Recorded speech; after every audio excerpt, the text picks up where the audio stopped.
જી જી બિલકુલ. અંબાલાલ કાકા આપણી સાથે જોડાયેલા છે. અંબાલાલ કાકા, મને એ જણાવો કે આ વખતે નવરાત્રીમાં દાંડિયા કાઢવાના કે પછી રેનકોટ કાઢવાનો, અને દિવાળીમાં ફટાકડા હવાશે કે નહીં? શું કે છે તમારી 2025 ની આગાહી? નવરાત્રીની આગાહી અત્યારથી ન કરી શકાય. 2025 માં તો આવશે ને નવરાત્રી? કારણ કે વર્ષાગર્ભ જે છે એના લક્ષણો જોઈને જ પછી નવરાત્રીની આગાહી કરી શકાય. પણ એટલું છે કે આ વખતે લગભગ ચોમાસું પાછું રહેશે.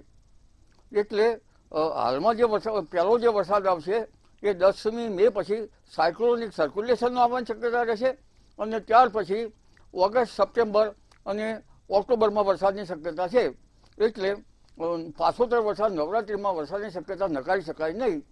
પણ એના માટે અત્યારે કહું જરા જલ્દી ગણાશે, કારણ કે હજુ વરસાદ મેઘ જે છે અને બીજા અન્ય સંજોગો છે એ બધાની ગણતરી કરીને પછી જ કહી શકાય.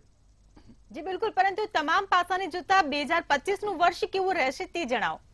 2025ના વર્ષ અંગે જોઈએ તો આ વખતે લગભગ આસુરી સંપત્તિનો ઉદય થશે. શનિ, રાહુ અને પંચગ્રહી યોગ લગભગ એપ્રિલ માસમાં થશે. અને આ ગ્રહો જે છે એની પાસે મંગળ ભરતું નથી. જો મંગળ અંદર ભર્યો હોય તો આ વધારે સંહારક થોત. આમ છતાં આ ગ્રહો જે છે એની અસર લગભગ 18/5 પહેલાં તો રહેશે.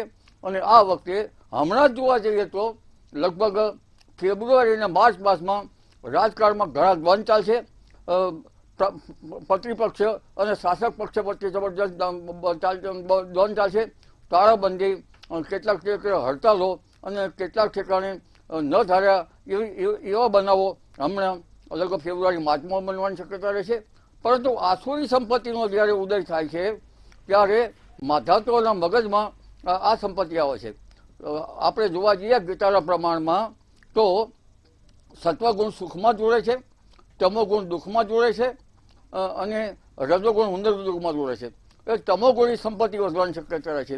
એટલે આ વખતે કેવા એવા બનાવો બનશે કે ન ધારેલા બનાવો બને, અને લોકો જે છે કેટલાક અંધશ્રદ્ધાનો માર્ગ પણ વધારી લે છે.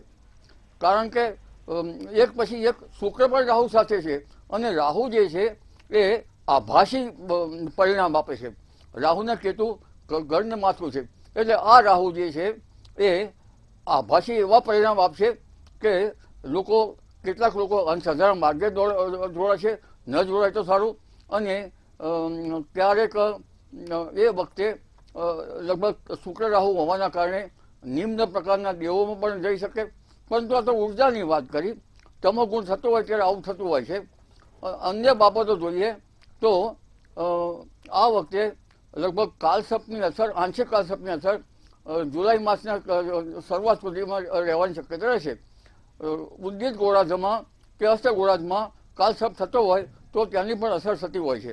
એટલે આ બંને અસરોના કારણે લગભગ 18/5 પહેલાં તો કેટલાક અવનવા બનાવો બનવામાં આવશે.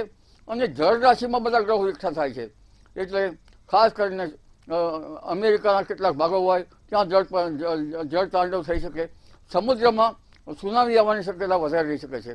અને મીન રાશિની અસર બનારસ પાણીપત ઉપર થતી હોય છે, કુરુક્ષેત્ર એના ઉપર. એટલે ત્યાં પણ અસર થવાની શક્યતા રહેતી હોય છે. પરંતુ હવે વિશ્વ જે છે એ વિશ્વ યુદ્ધ તરફ જવાની શક્યતા રહે છે. એક નવો યુગ શરૂ થશે. મેષ રાશિનો જ્યારે શનિ આવશે ત્યારે બોમ્બ ધડાકા, અગ્નિ પ્રલય, ચક્રવાતનું પ્રમાણ વધશે. એટલે શનિની મોકાણ જે છે એ પ્રથમ 18 વર્ષ સુધી રહેતી હોય છે.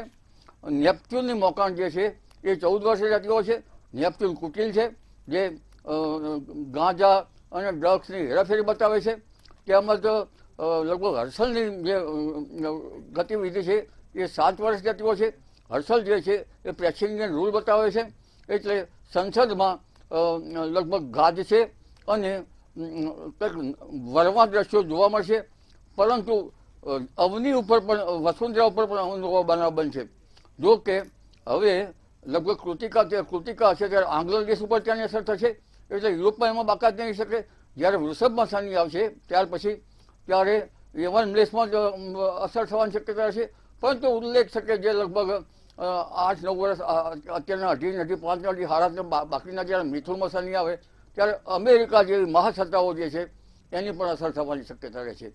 એટલે ઉત્તર અમેરિકા અને અને ત્યાર પછી જ્યારે કર્ક રાશિમાં શનિ આવશે ત્યારે લગભગ ચીનની ઉપર અસર જણાતી હોય છે, ક્યારેક આફ્રિકા ઉપર પણ અસર થવાની અસર રહેતી હોય છે. સિંહ રાશિમાં જ્યારે શનિ આવશે ત્યારે ફ્રાન્સ ઉપર અસર થવાની શક્યતા રહેશે. કન્યા રાશિ ઉપર આવશે ત્યારે સ્વિટ્ઝરલેન્ડને એના ઉપર અસર થવાની શક્યતા રહેશે. અને તુલા રાશિ ઉપર આવે તો કેટલાક ચીનને તુલા રાશિ માને છે, કારણ કે ટોલેમી અને ટેટ્રાબિરોસ પ્રમાણે રાશિઓ છે. અમેરિકા એટલે અલગ એવું ના ગણાય, જે ઇવેન્ટ્સ બન્યા હોય એના અસર થશે. એટલે અલ્જીરિયા અને એનું મોરોકો ને એ બધી બાબતો થશે. અને ધન રાશિમાં ટાંઝાનિયા અને ત્યારે થશે. પછી મકર રાશિ છે, ભારતની રાશિ છે, એટલે લગભગ 2049-50માં મકર રાશિમાં આવશે. અને 2000 ત્યાર પછી કુંભ રાશિમાં આવશે. આ વખતે મકર કુંભમાં આપણે કોરોનાની અસરો જોઈ. એટલે અત્યારે જે લડાઈ ઝઘડા થવાના છે, જે બોમ્બ ધડાકા અને વિશ્વયુદ્ધના પગલાં મંડાવવાના છે, એમાં બાયોલોજીકલ વેપન ક્યાંક લીક ના થઈ જાય એવું જોવાનું રહેશે, કારણ કે બાયોલોજીકલ વેપનથી આ અસર થશે. બીજું આપણે જે જોવા જઈએ તો આપણે ચારે બાજુ જ ઘેરાયેલા છીએ. એક તો પાકિસ્તાન, એ કુંભ રાશિમાં અત્યારે શનિ છે, એટલે અફઘાનિસ્તાન અને ખડકાળ પ્રદેશો પર એની અસર થાય. અને કુર્મચક્ર પ્રમાણે જોવા જઈએ તો લગભગ 3 કાચબાના આકારના પૃથ્વી પર એનું કલ્પના કરી છે પુષ્કરણ ઉપર. તો કુર્મચક્ર ઉપર એની ઈશાન ખૂણામાં બર્ફીલા પવનો છે કે સીમાંત ચીન સુધીની અસર થવાની શક્યતા રહે છે. અને મીન રાશિમાં ઉત્તરના બર્ફીલા જે પ્રદેશો છે હિમાલયમાં, એટલે ત્યાંથી છે ચીન સુધીનું અસરો થશે. ચીન, ઉત્તર કોરિયા, દક્ષિણ કોરિયા એ બધા ભાગોમાં એક જાણે વિશ્વ કોઈક નવા પ્રકારમાં હોય એવું રહેશે. એટલે આ અસુરી તત્વો જે છે અત્યારે હાલ તો એના મંડાણ થશે. અને આ વિશ્વમાં જે ઘટનાઓ ઘટી રહેશે, અઘટિત ઘટના ઘટવાની છે, એ મેષનો શનિ લઈને આવી રહ્યો છે. હજુ તો આ પ્રથમ ટ્રેલર છે, હજુ ઘણું જોવાનું છે. અત્યારે હાલ જોવા જઈએ તો જે આસુરી તત્વના ઉદય જે છે એના માટે આપણે જો યોગિક ક્રિયાઓથી એને કંઈ શાંત કરી શકીએ. કારણ કે અમુક 1961, 62, લગભગ 1979, 1985ની આસપાસ, તેમાં 1990-91ની આસપાસ, અને લગભગ ત્યાર પછી 97-98ની આસપાસ, 2004-05 આસપાસ જ્યાંની કુંડળીમાં શાપિત દોષ થતો હશે, શનિ રાહુ શનિ કેતુ હશે, અને તેમાં લગ્નમાં 1, 4, 7, 8 અને 12 ખાનામાં છે અને મીન રાશિમાં છે, તો તેની અસર વધારે થવાની શક્યતા રહેશે. એટલે આ વખત સંભાળવાનું રહેશે. પરંતુ મીન રાશિના જે પોલિટિશિયનો હશે એનું તો વધારે સંભાળવાનું રહેશે. અને આગળ જોવા જઈએ તો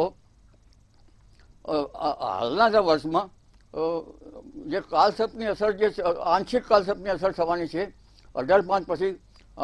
હમણાં તો માનનીય પંડિત વર્યે કહ્યું શેર બજારમાં, એટલે મારે એમાં વિશેષ કહેવાની જરૂર નથી, કારણ કે શેર બજારમાં તો આંચકાઓ, મંદીના, તેજીના એવું આવ્યા કરતા હોય છે. પરંતુ કાલસર્પ જે છે આપણે અવળો થાય છે. આંશિક કાલસર્પ જે એની પૂંછડેથી થાય છે અને એનું મોઢું રાહુમાંથી થાય છે. એટલે જ્યારે પાછળથી થતો હોય ત્યારે લોકો ધર્મપ્રમાણ બનશે, કથા પ્રમાણ બનશે. એટલે આ આસુરી સંપત્તિમાંથી કોઈ બાકાત રહી શકતી નથી. ક્યારેક કોઈને ડિપ્રેશન આવી શકે છે, તો એમાંથી બાકાત ના રહી શકે. આ વખતે જોવા જઈએ તો આપણું અનહાત ચક્રને જાગૃત કરવું પડશે. અનહાત ચક્ર એટલે હૃદય, હાર્ટ ચક્ર, અને પછી વિશુદ્ધ ચક્ર, અને ત્યાર પછી આજ્ઞાર ચક્ર, પિટ્યુટરી ગ્લેન્ડ, અને સહજાર ચક્ર. એટલે અનહાત ચક્ર જો જાગૃત કરશો તો સારું રહેશે. કારણ કે નાડી કોષોમાં જોવા જઈએ તો પીડન નાડીમાં હિંસા નાડી પરપીડન કરાવે છે, અને સન્નુ જાતની ઉત્પત્તિકાઓ છે એ પણ મર્મસ્થાનો, ક્ષત્રિય મર્મસ્થાનને ભેદવાની શક્યતા રહે છે.